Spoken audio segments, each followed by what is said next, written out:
This is the Thursday, August 19th edition of the Daily Wager Podcast. We've got you covered with a variety of action.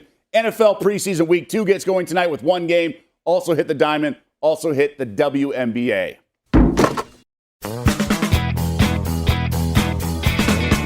Welcome to the Daily Wager Podcast, presented by DraftKings, America's top-rated daily fantasy app. We are typing this on a Thursday morning in the Daily Wager studios. So the three of us got a three-man weave. I'm Doug Kazarian, alongside Tyler Fulgham and Joe Fortenbaugh. So NFL preseason, obviously the unders have been the story so far. 14-3 to the under. We have a total of 38 tonight in Philly, Joe, with the Patriots road favorite of about 1 here. I'm going to step right in front of that freight train and play the over on 38 points. If you look at the average closing total from week 1 of the preseason, including the Hall of Fame game, you got a number of 35.6. Now, for all the totals averaged together in week 2, at the current moment, it jumps up to 36.5. That's about a 1-point increase, and I don't think that's going to be enough considering the changes that'll happen from preseason week 1 to preseason week 2. Starters will play longer in most instances. Offenses have had another week to work on their packages and to build up what they have from the playbook. And you've got a lot of individuals here who are trying to make a case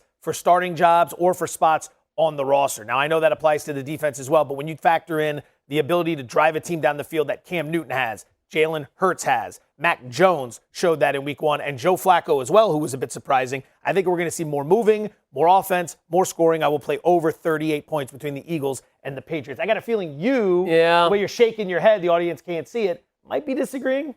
I, Doug, do not have the courage of our fearless colleague over here, Joe Fortenbaugh, to get in front of that trend that we've seen so far in the preseason. Unders cashing at an 82.5% clip, 14-3 so far this preseason in 17 games. And if there was maybe a different profile for these two teams, I'd think about it, but New England's going to be a team built on defense, running, strong, again, defense. The Philadelphia Eagles aren't going to expect it to have a potent offense. So those things carry over to the preseason as well. When you get behind Jalen Hurts, when you get behind Mac Jones, Cam Newton, when you get to the third, fourth receivers on these rosters, they're just guys that aren't very good. So I think in the regular season, they're going to have to win games that are low scoring and tight, both teams. And I think that's the type of play calling and scheme you'll see in this preseason as well. Couple that with the trend, and that's where I'm most comfortable laying my money. I'm on the side a little bit. I'm leaning to New England here. I think with vanilla defenses, a guy like Joe Flacco could actually have a field day. I don't trust Mullins. I think he's garbage. That's why I do like the Patriots for the game. But vanilla defenses, there's only so much stock you can put in. But Mac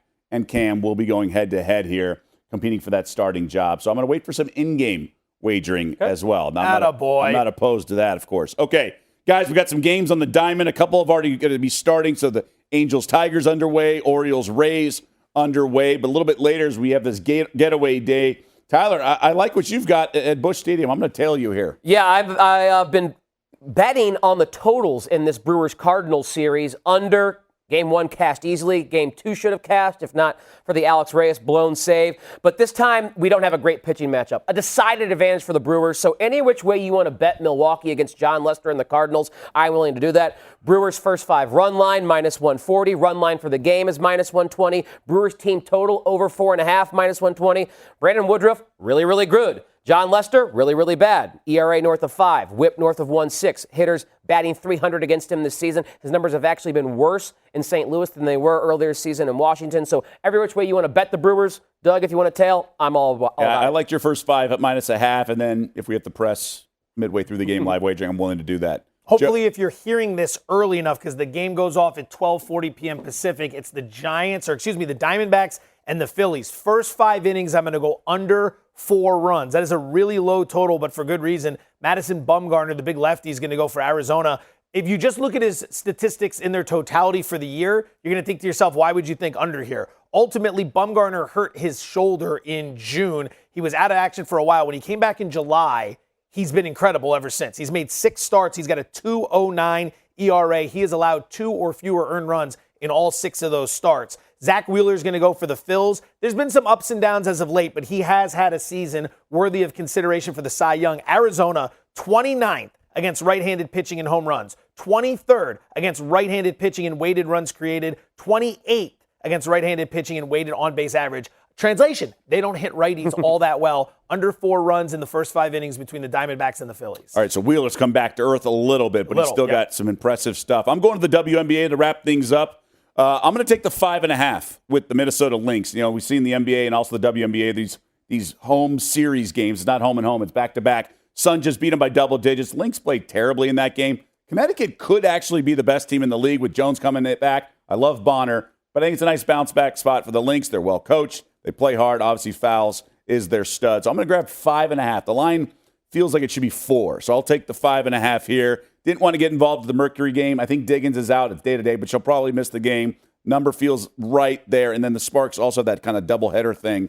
And they had a weird game, came back late, forced overtime and won. So I like them, but I don't because of the way the previous game ended. So that'll do it. We're on plus 5.5 for the Lynx as the official WNBA play. Do you think we should come back tomorrow morning for the Friday pod and give out all remaining 15 NFL preseason games? As long as I can do the entire WNBA slate as well. So, yes, we'll have another three-man weave as we wrap things up tomorrow on the podcast. Headed into the weekend, the Daily Wager Show is early again tomorrow, noon Eastern on ESPN2. We'll see you then. And obviously, do us a favor, subscribe, rate, review. It really helps us with the analytics.